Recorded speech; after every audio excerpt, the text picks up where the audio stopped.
Evangel ministries നിങ്ങൾക്കായി അവതരിപ്പിക്കുന്ന തിരുവചനം.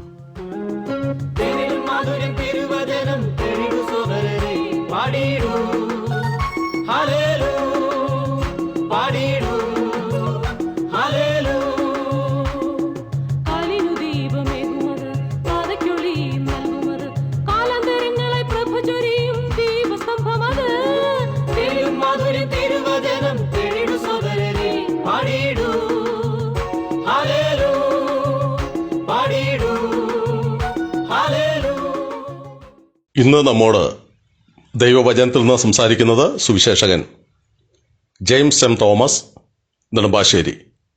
പ്രാർത്ഥനയോടെ ശ്രദ്ധിച്ചാലും.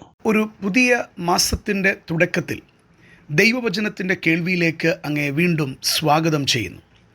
അങ്ങ് ശ്രദ്ധിക്കുന്നത് ഇവാഞ്ചൽ മിനിസ്ട്രീസ് ക്രമീകരിക്കുന്ന തിരുവചനം എന്ന വചന പഠന പരമ്പരയാണ്. ശമൂവേലിൻ്റെ 1-ാം പുസ്തകത്തെ അധികരിച്ചുള്ള 60-ാമത്തെ എപ്പിസോഡിലേക്ക് ഹൃദ്യമായ സ്വാഗതം. 5-ാം അധ്യായം ശമൂവേലിൻ്റെ 1-ാം പുസ്തകത്തിലേക്ക് വരുമ്പോൾ നാം ഓർത്തതുപോലെ ദൈവത്തിൻ്റെ പെട്ടകം ഫെലിസ്ത്യരുടെ കയ്യിലേക്ക് എത്തുകയാണ്. അത് ഇസ്രായേലിൻ്റെ പാപനിമിത്തം ദൈവം അനുവദിച്ചതാണ് എന്നുള്ളത് നാം വളരെ വ്യക്തമായി ഓർക്കുകയും ചെയ്ത വിഷയമാണ്. എന്നാൽ അവിടെ എത്തിയപ്പോൾ അവർ ദാഗോൻ്റെ ക്ഷേത്രത്തിൽ ദൈവത്തിൻ്റെ പെട്ടകം വയ്ക്കുന്നു. എന്നാൽ അവർ കാണുന്ന കാഴ്ച ഭയാനകമാണ്. അവരുടെ ആരാധനാമൂർത്തിയായ ദാഗോൻ അതിൻ്റെ തലയും കൈയും എല്ലാം മുറിഞ്ഞു കിടന്നിട്ട് ദാഗോൻ്റെ ഉടൽ മാത്രം ശേഷിച്ച് സ്വർഗത്തിലെ ദൈവത്തിൻ്റെ നിയമപ്പെട്ടകത്തിന് മുൻപിൽ സാഷ്ടാംഗം വീണ് കിടക്കുന്ന ആ പരാജയത്തിൻ്റെ സമ്പൂർണ്ണ ചിത്രമാണ് നാം കണ്ടത്. കൈയും തലയുമൊക്കെ ഛേദിക്കുന്നത് പഴയ കാലഘട്ടങ്ങളിൽ ശത്രുവിൻ്റെ ആധികാരികമായ തോൽവിയെയും ശത്രുവിൻ്റെ മരണത്തെയും ഉറപ്പിക്കുന്ന സംഗതിയാണ് എന്നുള്ളത് നാം ഓർക്കുകയുണ്ടായി. ദൈവത്തിൻ്റെ പെട്ടകം ദൈവത്തിൻ്റെ ശക്തിയുടെയും സാന്നിധ്യത്തിൻ്റെയും പ്രദർശനമാണ്. ആ ദൈവത്തിൻ്റെ പെട്ടകത്തിൻ്റെ മുൻപിൽ നിൽക്കുവാൻ കഴിയുന്ന യാതൊരു പൈശാചിക ശക്തികളുമില്ല. തുടർന്ന് ഞാൻ ചില കാര്യങ്ങൾ ഓർമ്മപ്പെടുത്തുവാനായിട്ട് ആഗ്രഹിക്കുക. ശമൂവേലിൻ്റെ 1-ാം പുസ്തകം 5-ാം അധ്യായം അതിൻ്റെ 5-ാം വാക്യത്തിലേക്ക് വരുമ്പോൾ, അതുകൊണ്ട് ദാഗോൻ്റെ പുരോഹിതന്മാരും ദാഗോൻ്റെ ക്ഷേത്രത്തിൽ കടക്കുന്നവരും അസ്തോദിൽ ദാഗോൻ്റെ ഉമ്മരപ്പടിമേൽ ഇന്നും ചവിട്ടുമാറില്ല. എന്തുകൊണ്ട്? ദാഗോൻ്റെ തലയും കൈപ്പത്തികളുമെല്ലാം വീണപ്പോൾ മുറിഞ്ഞു കിടന്നപ്പോൾ അത് ഉമ്മരപ്പടിമേലാണ് മുറിഞ്ഞു കിടന്നത്. അവിടെ ദാഗോൻ്റെ ഉടൽ മാത്രമാണ് ശേഷിച്ചത്. ഇതുകൊണ്ട് തന്നെ നമുക്ക് വ്യക്തമാകുന്നൊരു കാര്യമുണ്ട്.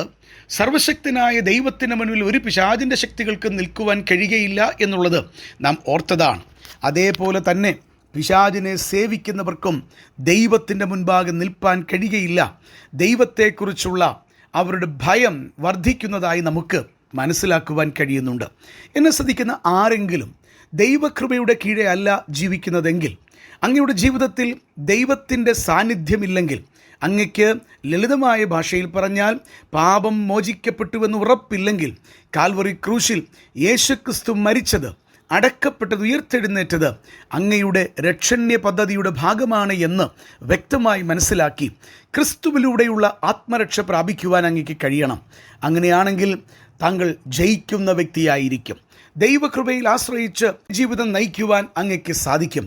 ഒടുവിൽ നിത്യതയിലും സ്വർഗത്തിലെ ദൈവത്തോടൊപ്പം ജീവിക്കുവാനുള്ള ഭാഗ്യം ദൈവത്തിൻ്റെ വചനം ഉറപ്പു തരുന്ന വസ്തുതയാണ്. വാക്യം 6 മുതൽ 8 വരെ ദൈവം അസ്തോദ്യരെ ശിക്ഷിക്കുന്ന ചിത്രവും നമുക്ക് കാണുവാൻ കഴിയുന്നു. 6-ാം വാക്യം ശ്രദ്ധിക്കുക.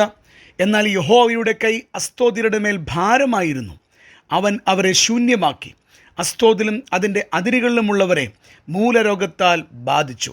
അങ്ങനെ ഭവിച്ചത് അസ്തോദ്യർ കണ്ടിട്ട് അവർക്ക് കാര്യം മനസ്സിലാകുന്ന ചരിത്രമാണ് താഴേക്ക് വരുമ്പോൾ നമുക്ക് വായിക്കുവാൻ കഴിയുന്നത്. പരിഭ്രാന്തരും ഭയചകിതരുമായി തീർന്ന അസ്തോദ്യർ ദൈവത്തിന് നിയമപ്പെട്ടകം ഗത്തിലേക്ക് കൊടുത്തുവിടുകയാണ്, ഗത്തിലേക്ക് അയക്കുകയാണ്. അവിടെയും കഠിനമായ ന്യായവിധി കാണുവാൻ കഴിയുന്നു.